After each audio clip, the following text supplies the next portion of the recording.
None of them really wanted to talk about it because it was probably just an atrocities of war. We didn't understand what they were going through because we were your age. I was your age. Was your juniors, seniors? Yeah.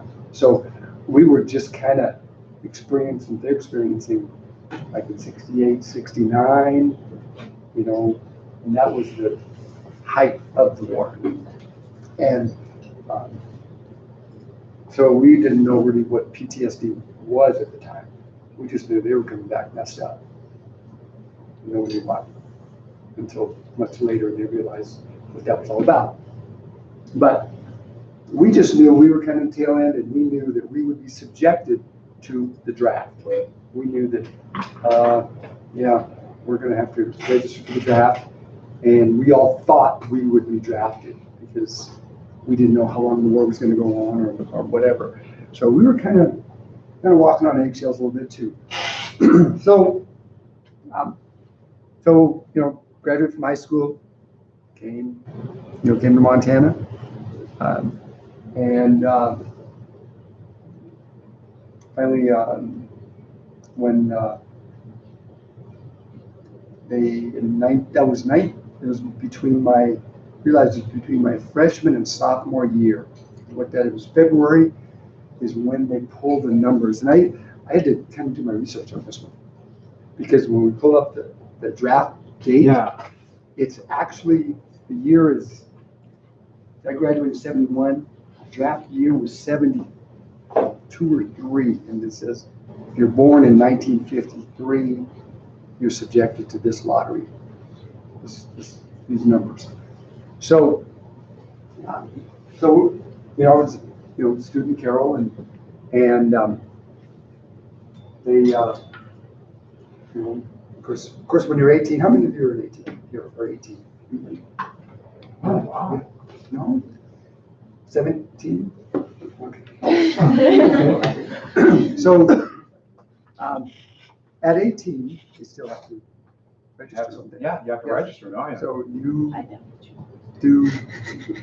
do women register? Not for select service. No. Okay. Now they can, They can't. but they don't have to. So all the guys, it's law. You have to register. You're 18 for you're 18. Sure. So that was something back then. We were actually I was looking forward to it as a high school kid. We were patriotic, and it was like, yeah, this is the country. We're doing this because that was growing up. That's where my mindset was, and that's where all of we were patriotic. I had friends who enlisted. A couple of them enlisted right out of high school because, again, that was their path, and they wanted to do their patriotic duty. And a couple of them, I'll tell you a little later, when I got to college, after they determined their draft number, they enlisted like the next day or shortly after that because they wanted to be selective as to where they went. They did not want to go in the Army. We'll talk about that too. But so how that the whole draft thing or the numbers and all that, how we determined that, how we found out. I was going to Carroll, and it was between, like I said, my freshman and sophomore year, and they said, okay, the numbers, the lottery numbers are up. You need to find out what your number is. So you call the TV station. So it's KXLH now, isn't it? Is that what it's called? Yeah. So we were living in a dorm, St. Charles, that big building on the top of the hill up at Carroll, right? 4th floor. There's one telephone at the end of the hall. Payphone. You guys know what payphone is? Yeah. All right. One at the end of the hall. Okay. So there was a line. There were lines. And the weird part about it is we had every guy that called, they hung up and we had to put another guy in the call. Next guy. We just couldn't hand the phone, so, okay, you're next. And it was weird. We thought about that. But how come we had to do that? Made a lot of money that day. Yeah. Ooh, so, yeah, so we were just kind of lined up, and it was kind of sobering, really, because, you know, reality is, okay, yeah, we just knew, okay, if you have a low number, yeah, and all we knew was low number, drafted, you're drafted. High number, you know, likelihood of not being drafted. What number was considered low? Well, yeah, like with 60 Yeah, to cut off. so or good like point. 2%. Yeah, that's a good point. You know, anything under 100, I would be, yeah, anything under 100. Consider, So what year was that? we kind of consider low, Yeah, right? okay. So 72, right? So, 95. yeah, pull up, we're right. So, I put it right, hit that right. what's it? You went 72? Mm-mm. 73? I want to put, table. Yeah, 73 tables. Yeah, just click Let me try 73 tables. And it will say, it. okay, let's see if mine is. Yep. All right, Yeah. we'll put it up. Yeah. Okay. All right, So- Addie, you're up. See if you can figure it out. Get the projector. Yeah. I'm not gonna stand on his desk, you know, that's. I'll get it. Jack will get it. I gave you a chance. It just takes a second to warm up. Don't hit the, you're not helping.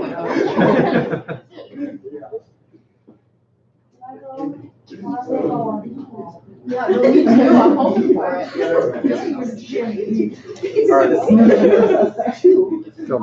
So, yeah. So just quickly, you know, with the phone call and that as such, so it was really kind of, like I said, kind of sobering because the guys in front of you, you kind of knew they had a low number by the way they reacted when they hung up the phone. And it was, yeah. I can't see mine. Yeah, it's 322. Is that too small? Why is there some with no numbers? February. There's some months with Oh, no 265. 31st or. I was like, okay, well, I'm safe this. What? Yeah. So 47, Maybe join the Air Force. does anyone have a number under 100? It's also not in February. Wow. Yep. Anybody have a number under 50? You went, you got under 50? What are you? Yeah. Oh, yeah. I'm 47. So go, yeah. Want to be born March 6th? Yep, what was your number? 322. 322? Yeah. I'm 273. What a moment. 4 days later, and I would have been number 1. Yeah. I know, that's kind of. You're like, thanks, Mom. For literally letting me out. So You I was- literally got me out of gas. Yeah. So I was born January 26th. Nice. 311. So you had a big grin on the phone. Yes, yeah. But you couldn't, you know, you couldn't go, you know, just kind of like.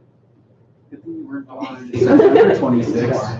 So, there was another website, Yeah.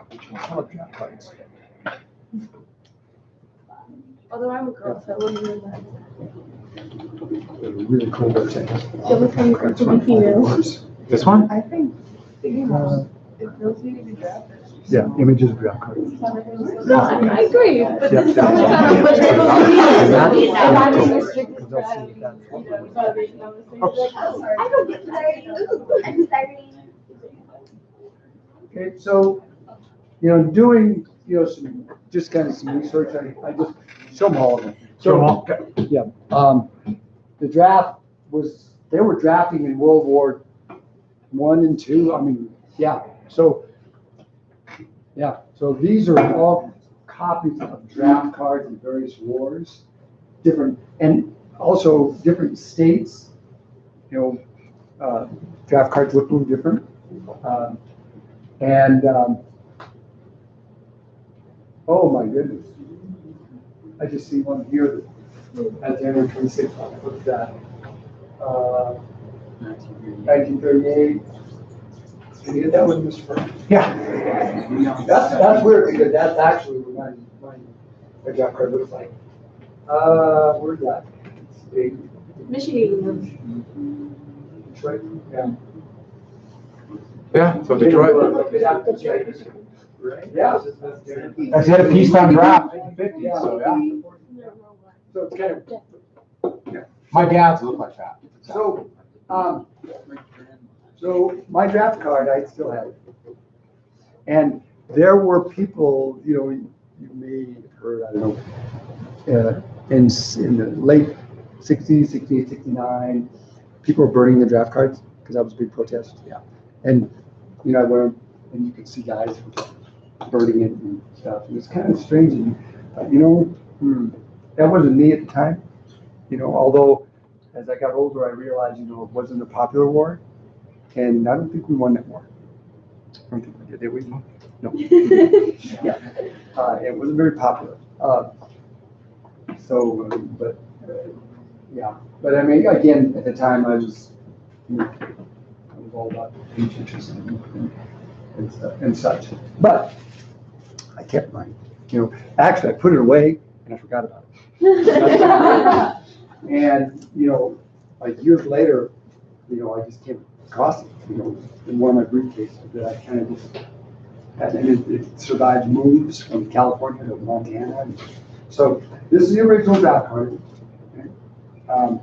And I will show you the draft card. However, I won't pass this one, the original, out because it has my social security number. You can trust me. You can't steal those photographic memory. So you're saying I can't open a credit card in your name? They still have like a So this is you attacking. Darn. Simple, purely simple. So, but Technically, Do you have a needle for this? so this is the, it's selective service registration certificate. So this is the, this is it. This is the one, okay? This is the one, this is the actual card that has your classification. And 1A was you were immediately registered, or you can go. They can draft you now. When I learned this, when I was in my year, 1972, 3, my graduation year, high school, 71, 72, 73, they changed the classification to 1H because we were eligible for the draft, but we didn't have to go for a physical. Learn that. Okay? That's 1H because they actually stopped the draft. They weren't drafting anymore at that time. We were, unless they hit another war, then they would have done that. Yes. So when you say drafting, is it like people come to your door and say, hey, pack up your stuff and let's go? Or is it? That's the good question. Because as I was researching that the other night too, you got a letter. I found a letter on the internet. You pulled that up too. Just having draft induction letter. Yeah, you get a letter in the mail. It says you have been. Yeah, you are to report for draft induction. Yeah, that's how you find out. Here's a good one. Yeah, you got a letter. You must report on a certain date. Yeah. Goodbye. Yeah, order to report for induction. And they send out the letters twice a year. They do the call-outs. All right, so this is the one. Okay. And then again, this is the one with my classification of 1H on it.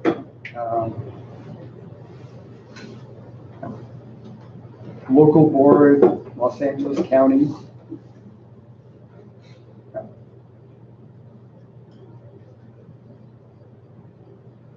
and I was classified June 1st, 1972.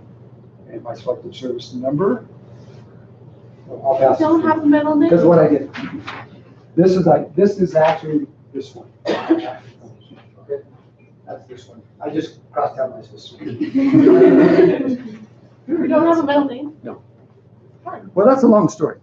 That's for a different class, period. It is, it's kind of We want to weird. know everything. I know, that's Mr. Workers, have we figured out your middle name? Steve. Mm-mm. No, yeah, some people have. What letter is it?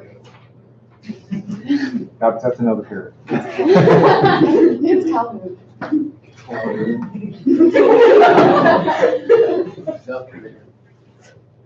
Always watching. Is your middle name another bird? Yeah, that's what they thought. That's why they put all the birds up here, trying to guess my middle name. That's all right. J. Ostrich Partridge. JJ. Oh, because like, I gotta know. So do you, any of you have any of your parents or grandparents, were they involved in the conflict? You know, anybody? Not really any parents, we had a lot of grandparents and a lot of uncles and, Uncle? yeah. Grandparents all kind of missed that.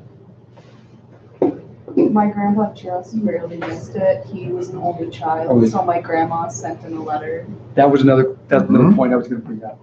Same here. So had I got, had I been drafted, gotten a letter, my mom would have written a letter because I'm the last male with the last name in the family. So that, yeah. I think my grandpa still held a grudge against my grandma for that, because he wanted to go take photos, because he was a photographer. Oh, yeah. So he wanted to go take photos. Yeah. But I thought about that too. If that were the case, if you're the last survivor in your family, male, carry on your name, then I thought, well, maybe they'll still draft you, but then they'll give you a desk job.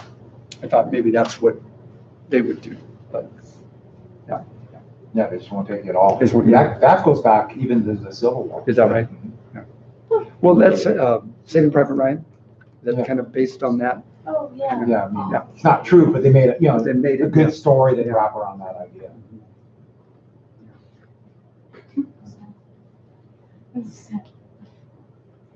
Yeah. Is there any other questions about the draft? I know there are, are you going to bring in anybody? Huh?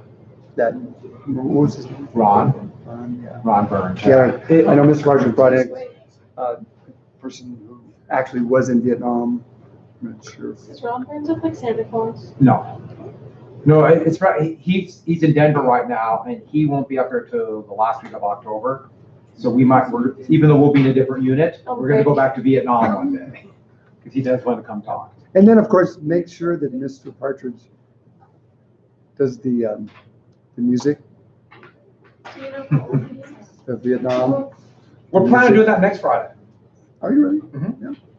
What are we doing next? Next Friday? Oh, wait. I don't. I just want to do it on Friday. Are we starting conspiracies next week then? Just make sure all your class students are here. Yeah, we got to figure out a day, 'cause the music's one of the best days. Yeah. The Vietnam War era music's the best, yeah. I was just wondering, when you were drafted, what, I wasn't drafted. what? I was not drafted. Oh, okay. Never mind. Sorry. No, that's right. I was not drafted because we had to register for selective service and we got our draft numbers. Were any of your friends drafted? No, they enlisted. Yeah, I had two friends, they got, up at Carroll. And one, their draft number's 7. Oh. He enlisted in the Navy. And the other one, I think I can't remember, I know he enlisted, I can't remember which branch. But yeah, he said, no, I'm not taking a chance. If you had a low number, what branch would you be enlisted in? Air Force or Navy? No one's going Army. No one's going Army. Army or Marines, no. Unless you want to fight, I mean. Yeah. But also, the other branch that saw little or no action was Coast Guard. Yeah. You could have done Coast Guard. I'd go Who interviewed somebody who was on the boats? Yeah. Coast Guard did some of those, those swift boats. Coast Guard, there were on those. So there were some in common. And landing craft. Coast Guard did. Yeah. They did that in World War II Yeah. also. Coast Guard did the landing craft, like a D-Day.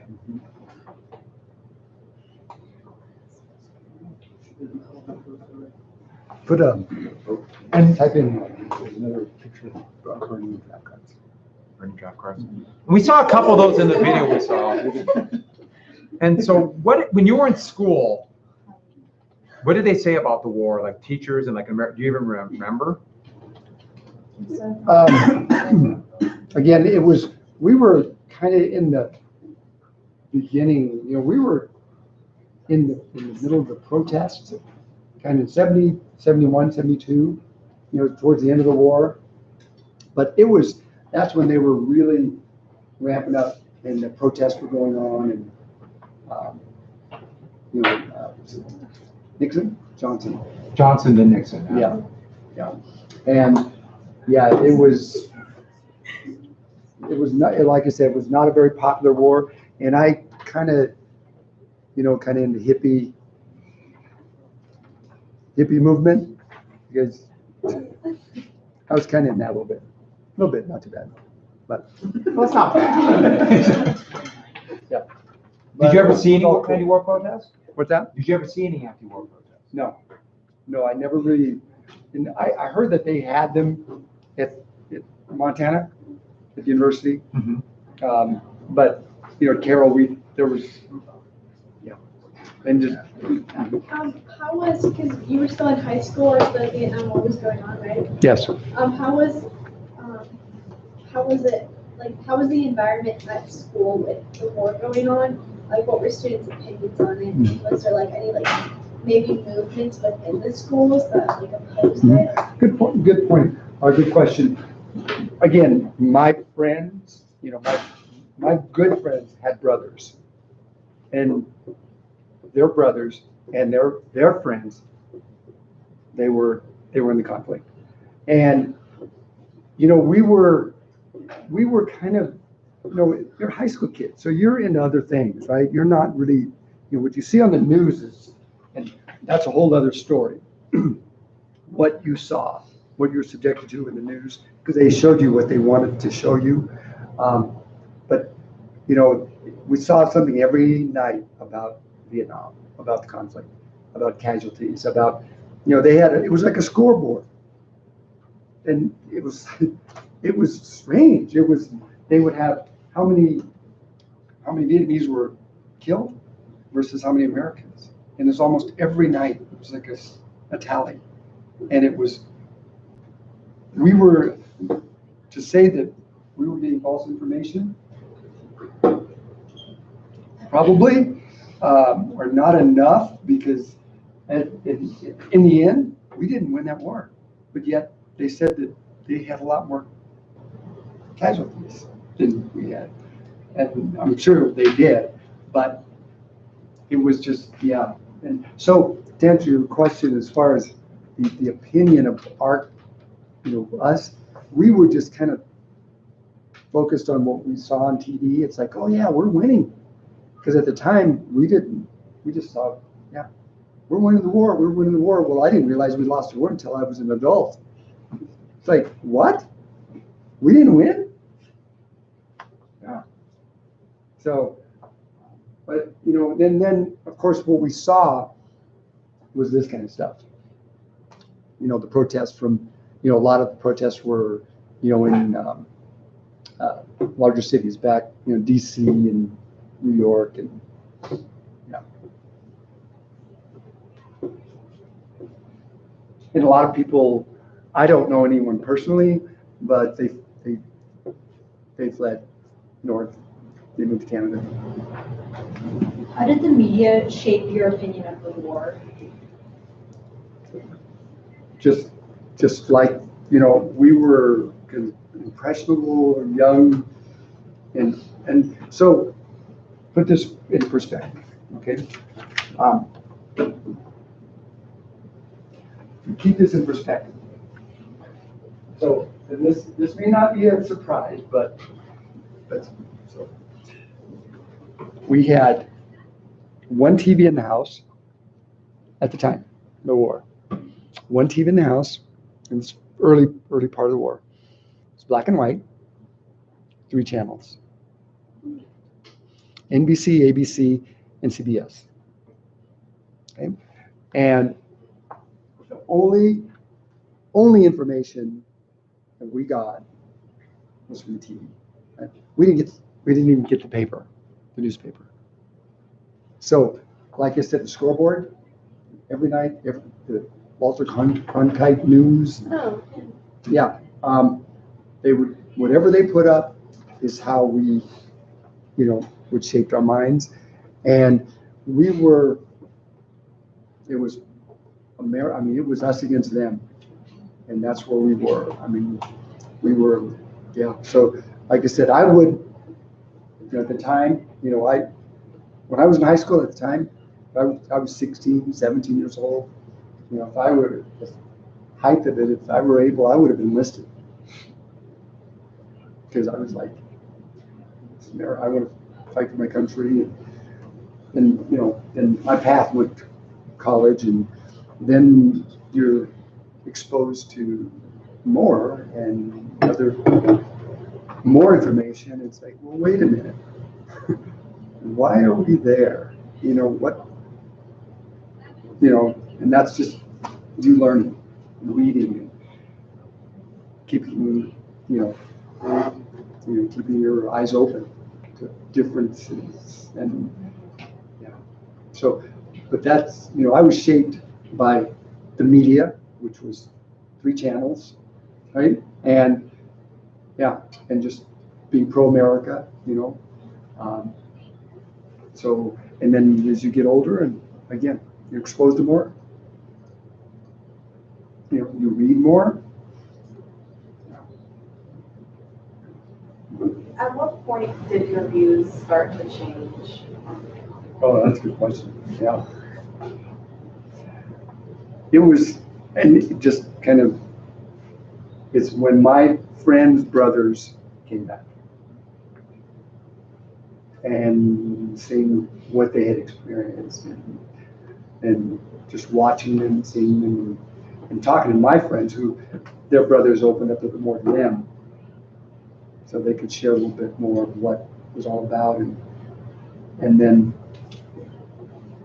yeah, then you start to wonder why we were there, and was that okay? And that's how it kind of, then you start paying more attention to what that was all about.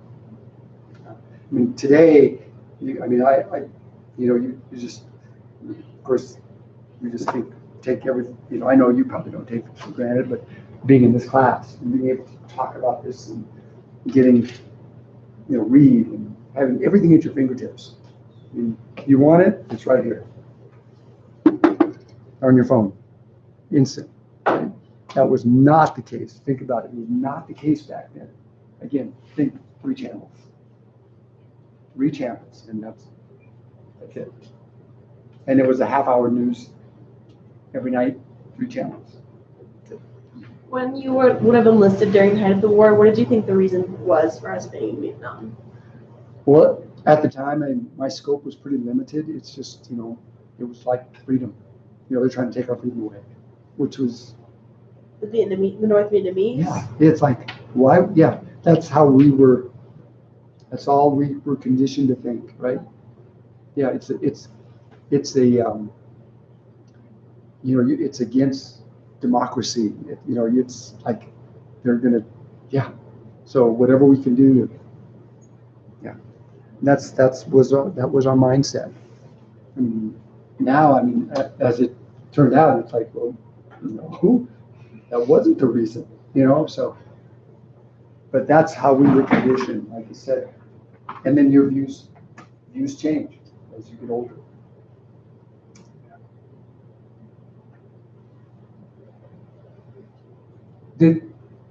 I guess the only other thing is when you were growing up and had that about the war, did any of the other movements going on at the time affect you? Because that was all going You on. can ask the question. I think I asked it last year, the Yeah, year you did. before, and the year Was it? before, and the year. Yeah. So, there was other movements going on.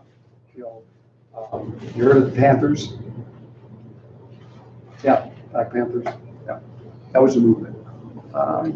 And so, that kind of, as I got older, it started to shape your thinking.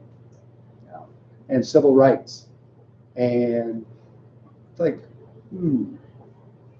yeah. And, what really is an interesting read and just is to read the story of Muhammad Ali and how he approached the draft and his mindset. And, it's really interesting because so much was going on with civil rights back then. And I'm still learning, believe it or not, I am still learning about, because everything I just love listening and yes, that happened. I was like, 18 or 17, 18, 16, when a lot of that stuff was going on. I said, oh, okay, what was I thinking? When that was going on, and it's like, God, I wasn't thinking about much. I mean, it's embarrassing, really, it is, because to not be that. I mean, like I said, I was focused on one thing, and that was school and sports and girls. I mean, really, and that's a teenage kid. Yeah, there was not any political stuff, and but then now when you get older, it's like, gosh, that was, and then you think about your parents. I think about my parents. Like, oh, what were they going through? What were they thinking? How they were protecting me. My mom, she did not want me to go anywhere near this thing, conflict. And she would have done whatever she had to do, to keep me out of that. I know that. But it's just, yeah. So that was the civil unrest that was going on, and the riots, and I was in riots, and that's a whole different class period. Riots started 5 or 6 blocks from my house. I was in the box riot in '65. I was there. And the riot that sparked Rodney King, 92, about 5 or 6 blocks from my house. That the intersection of Normandy and Florence. You Google that one, you'll see that was a couple blocks from my house, where the kid was the kid got hit in the head with a brick. That was in my neighborhood. Yeah, so I experienced quite a bit over the course of time. So, yeah, so all of that shaped me today. And I'm glad I'm in Helena, Montana, talking to you. So are those movements then part of the reason you left LA County and moved to Montana? Seriously, that is reason. Yeah. So, insightful class. They asked questions. But it does apply. So it all fits together. In 1971, I graduated from high school. It was kind of the height of the Crips and the Bloods. The Crips just, I don't know if you remember that gang. So if you Google that, you'll. So that's it.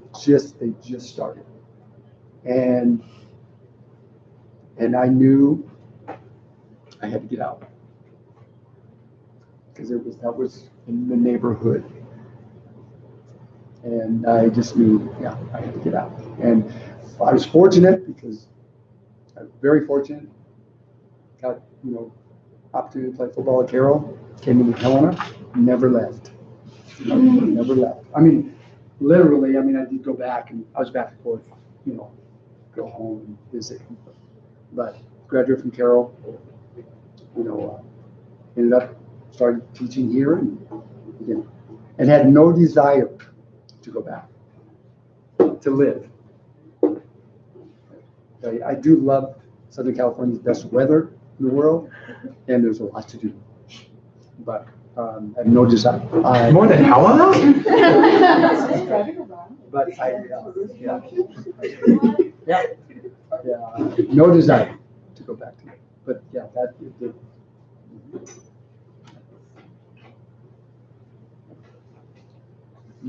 What would you say the biggest thing from the Vietnam War that is carried over into modern day? What would that be to you? Think about that one. It's a small question. Yeah. Yeah, carried over. I guess just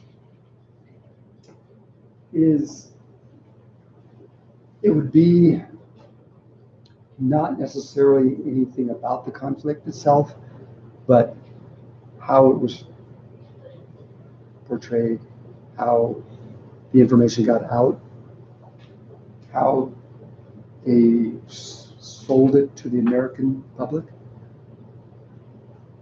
Yeah, that's something that I think today, and maybe that's just the way media is. Has anything changed with media?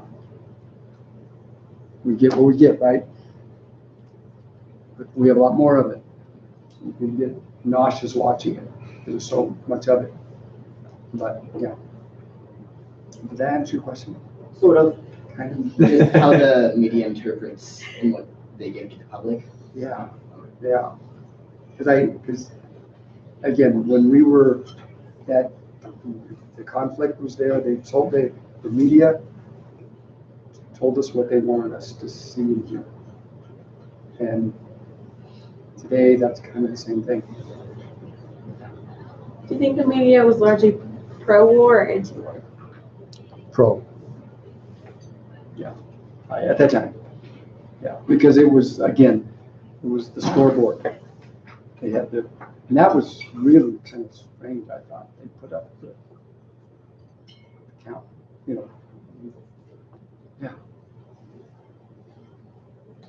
Because they wanted us to believe that I think we were winning, and it's a good thing. Do you think it was more important to have like media transparency or covering the Vietnam War or like civil rights movements? Ooh, that was a good one. Yeah.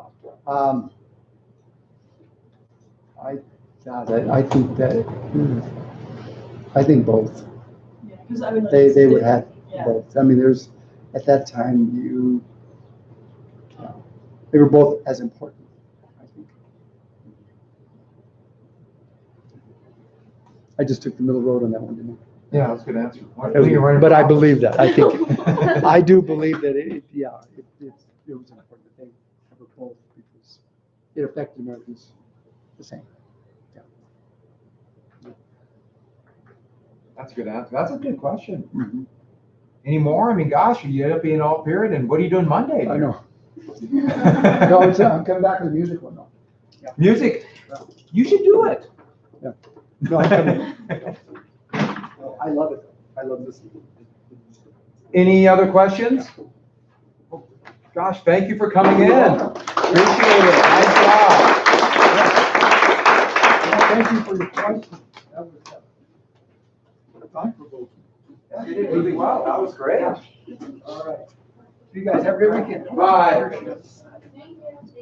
And I'll let you know when we do music on the exact day. Wow. That was good. All right. I'm really glad when he comes down. Yeah, my friend, I thought he was coming down next week, but he's not going to. He lives in Denver. He lives in Golden, Colorado, I guess. Oh, Colorado. Yeah, I know. But he's going to come in. So we'll probably in the middle or finish up conspiracies. But Wait, was Manson? What, That Manson? was- Manson, what? That's not a conspiracy, Manson was that's the a cult. 70s, right? Oh, yeah, he was 69, he was there. Manson was 1960 to 68, 69. No, he's 12. And he was in the prison. Manson pretty much spent his whole life in prison. Manson was 33, 34, or 31, I can't remember. Well, before the lottery, they could technically draft people up to their age 40. Just jump. And so that's why they did things like draft Muhammad Ali, even though he was far too old, but that was, the draft board just arbitrarily. But the lottery, they basically only 19-year-olds. And they make 2 calls for 19-year-olds. And so the big thing about that is if you weren't drafted with that your call out, you're probably stopped listening. And that will alleviate some of the anti-war movements. Because the arbitrarily draft boards just go pick people. It's probably safe to say that none of the Manson family. Well, the Manson family, you know, there's, I think 1 or 2 of them was Bobby Beausoleil and someone else. Yeah. If you have been drafted from prison, Huh? like prison, like if you're 19 in prison. The way they did the draft, no. So But basically, other wars, yeah, they started drafting people out of that. But you would see a lot of people, you know, they get in trouble, maybe, and they say, you got a choice, jail, army. And that would happen a lot, yes. Remind me. Remind me, let me think about it. Okay, so we still have 2 more presentations to do. I'll finish up the war. The test will be then on Sunday. I will be here at 4 a.m. And then I will also hand out the things for the conspiracy theories, because we're starting conspiracies. And then we'll see after that. You will research a conspiracy theory, start one, go from there. Okay. You're telling me it's quiet, you will Yeah. be. Be quiet. All right, does everyone hear that? So who's going on Monday to present? Oh, you got to go. You 3, so we have 3 real quick, beginning class. And then I'll quickly finish up 2 things over there. And we will start conspiracy. Okay. Mr. John, that was great. He came. He did really well. He likes it. I think he needs a chance to get out of his office. So what's your favorite conspiracy? We're not there yet. are you going to present your favorite conspiracy? But my plan is I'd probably do Apollo 11. I just say, What's the red sword? You know, Apollo 11 conspiracy. That's not a conspiracy, Zach. Oh my Oh, God. yeah. The moon landing. What? No. You and I? It doesn't really work that way. You're immortal. Oh, and I also do the reptoids. No, can I please make my conspiracy that you're immortal? Sophie, let me think about it. Remind me again on Monday. I think a Montauk or something. I think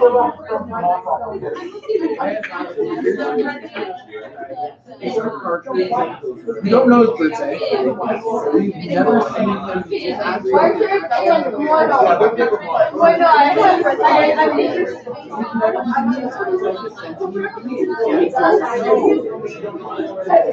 to remember. Let me look at it.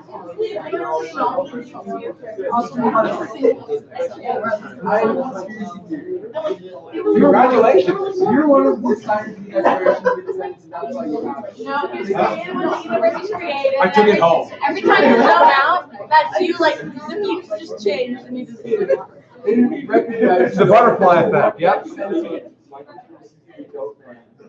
No, he had a beard. Let's get a beer. You wouldn't know it. You would have noticed. He wasn't